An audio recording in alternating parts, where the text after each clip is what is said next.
Andrew McCART, IFL TV, proudly sponsored by Everlast. I've got to say, for the first time, delighted to be joined by Fournier. Joe, that press conference was probably one of the most funnest I've ever been to, if that's the right word, but it was fun, it was enjoyable.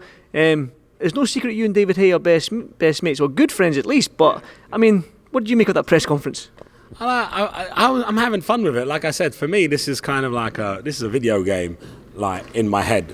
You know, if you look at my life story and if you do some research, like for me to be out here with Evander Holyfield, David Haye, Ortiz, Silva, even that guy right there. That guy right here. You know, the fact that I have a poster this big in my head is like incredible. I used to be a dishwasher in Hounslow, washing dishes in the curry house, so it's amazing. And then just when I thought it couldn't get any better, Donald Trump's going to be the commentator. So I put on my Instagram day, I'm like, so I'm fighting David Haye this week, and then I'm going to press conference with Donald Trump. What are you guys up to? You know what I mean?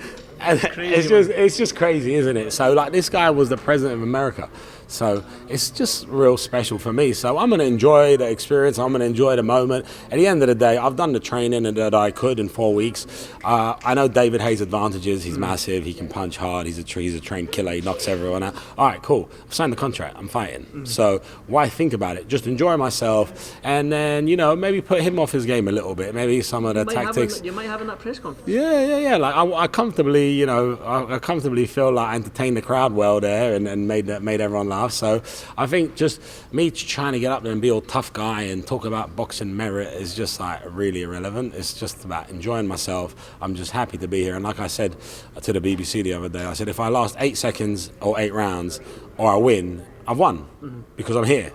So you can't take it away from me, whatever you do. So so that's kind of the way I'm looking at it. And then if I see a shot to fill him in, am I going to throw it? Absolutely.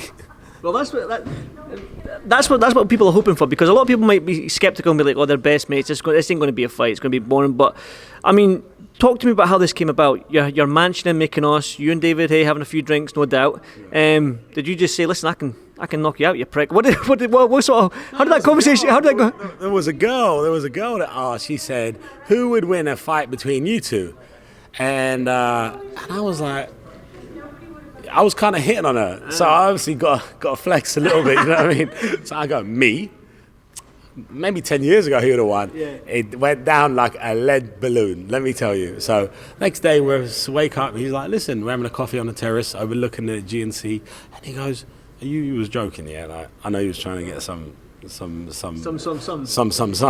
And I'm like, well, it didn't work because you piped right up, said it'd be a draw. I'm like, why just back your bro? And I'm like, and I would win, so I don't know what the problem is.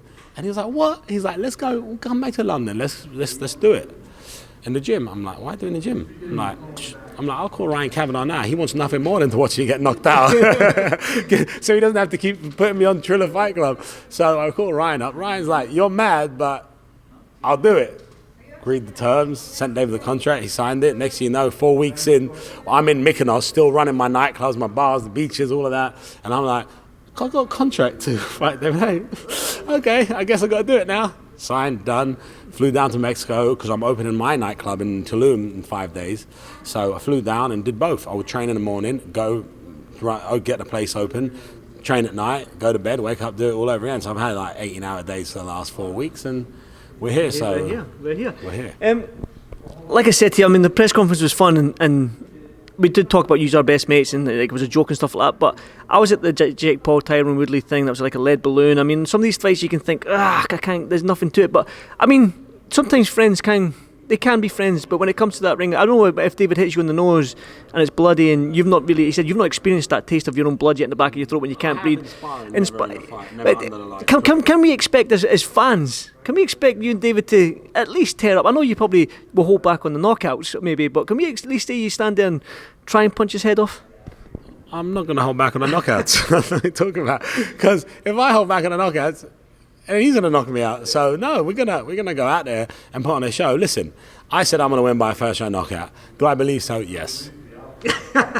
But am I also going out there and to know that I said this in any sport, right? You know, we got MTK football, and you got boxing, with me, and I'm an MTK fighter, so I watch all sports, right?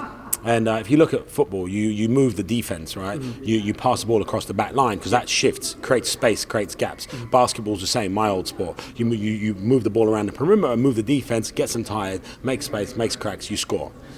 I'm going to do the same, right? The whole point is to make David move about, because we all know David has knockout power. You know, when you get older, you lose mobility, you lose agility, but you don't lose your knockout power. So, yeah, I'm going to go for that first round knockout, but it'll be off moving him. It'll be outsmarting him. Because, you know, he always does the same thing. Like I said this when he fought the Cobra, the show I fought on the O2. I mean, you think it's his second fight back, you got a guy that's 34-0, not really a huge power puncher. You'd think that he would have probably done a few rounds, get his legs under him before a Bellew, right?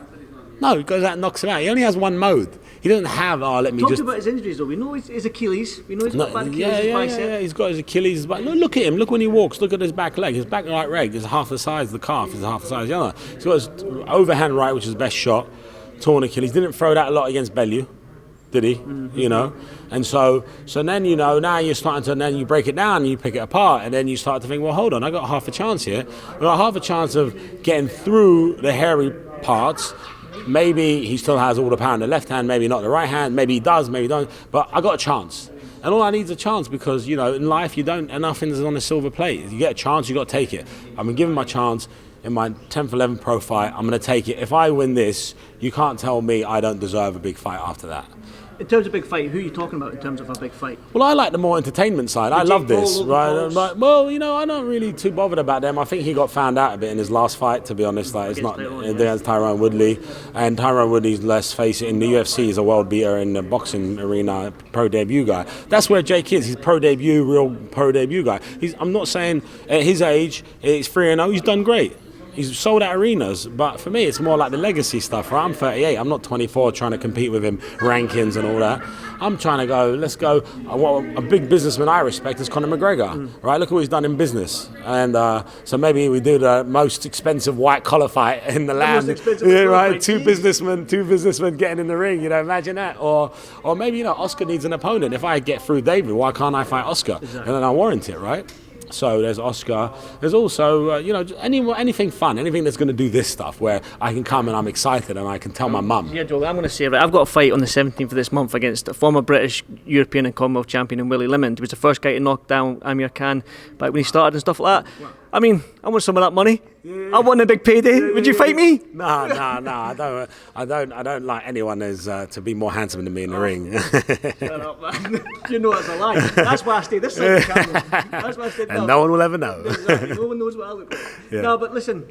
All the best to you, man. I'm really looking forward to it. That press conference was absolutely fun. Thank you. I've clipped yours and David's bit out, so hopefully we can get some views and some laughs about that. All right, listen, appreciate good luck it. Saturday. Good luck at the weigh-in. Thanks a lot. We'll see you soon. Always got time for AFL. Cheers, guys. Cheers, my man. Thank you. Thanks, man.